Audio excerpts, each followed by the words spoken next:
Field marshal K Iran جانے کی، کیونکہ سیکیورٹی ریزنز کی وجہ سے ایران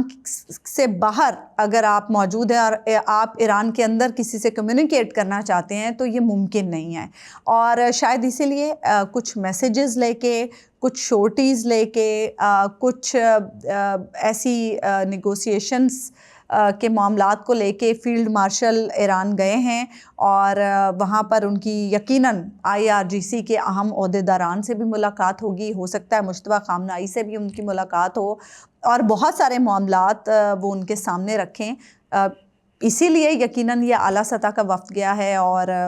فیلڈ مارشل خود گئے ہیں، اس کو اسی تناظر میں دیکھا جا رہا ہے۔ اب یہ دیکھنا ہے کہ یہ جو دوسرے دور کے مذاکرات ہوتے ہیں اس میں پھر معاملات کتنی تیزی سے آگے کی طرف بڑھتے ہیں، کیونکہ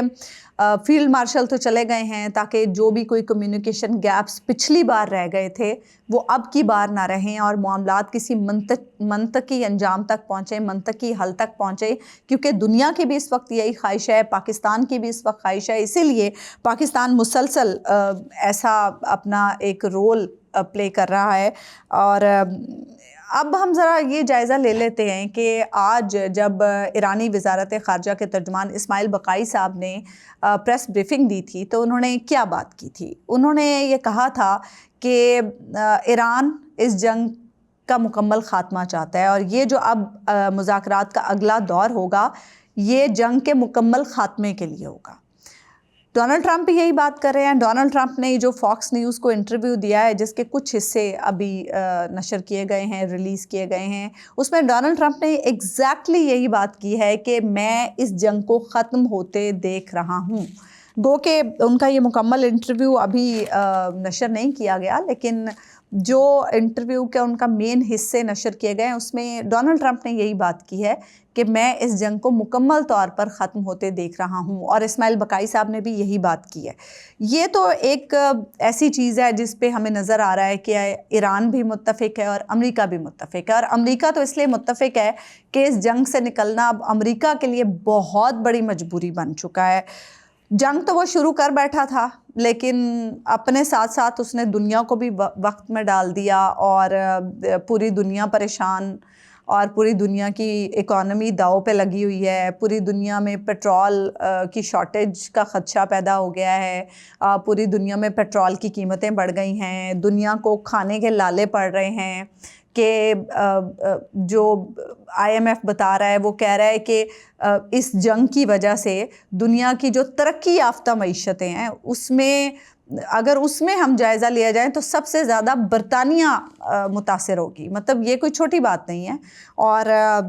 پھر اس پہ اب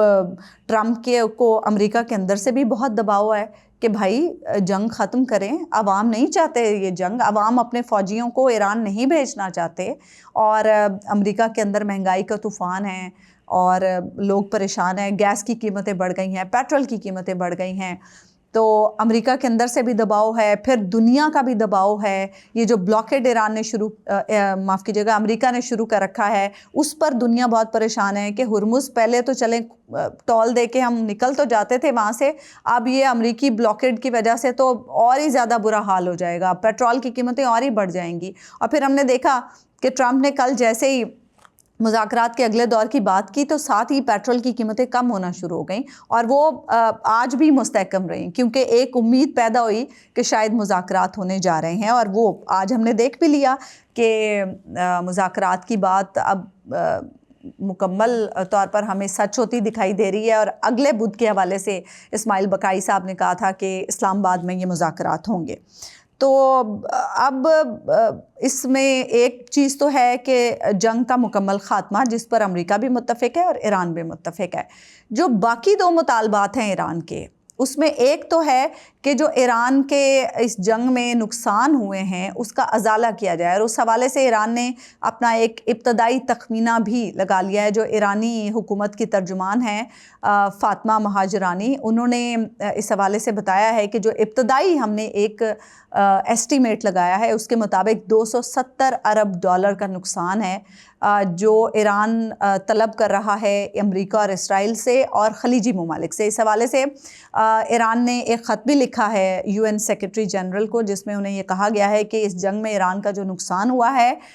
خلیجی ممالک سے اور امریکہ اور اسرائیل سے مطالبہ کیا جائے کہ اس نقصان کو وہ پورا کریں اور ہرجانہ ادا کریں۔ جو دوسرا مطالبہ ایران کا وہ ہے ایران پر جو پابندیاں لگی ہیں انہیں ختم کیا جائے۔ 47 سال سے ایران پر یہ پابندیاں لگی ہیں، 47 سال سے ایران معاشی پابندیوں کی زد میں ہے۔ 1979 میں امریکی صدر جمی کارٹر نے ایک ایگزیکٹو آرڈر کے ذریعے ایران پر معاشی پابندیاں عائد کی تھیں اور ایران کے جو اثاثے منجمد کیے تھے وہ اثاثے آج تک فریز ہیں، اور وہ تقریباً امریکی بینکوں میں موجود $8 ارب کے اثاثے ہیں جو آج تک فریز ہیں۔ تو اب ایران کا یہ مطالبہ ہے کہ اس کے اثاثے بھی بحال کیے جائیں اور اس کے ساتھ ساتھ اسے جنگ کا جو نقصان ہے اس کا ہرجانہ بھی ادا کیا جائے۔ امریکہ کا مطالبہ پہلے دور کے بعد ہم مسلسل سن رہے ہیں کہ جی امریکہ کا ایک ہی مطالبہ ہے کہ ایران اپنا جوہری پروگرام ترک کرے، اور جو کچھ خبریں آئی تھیں کہ پچھلے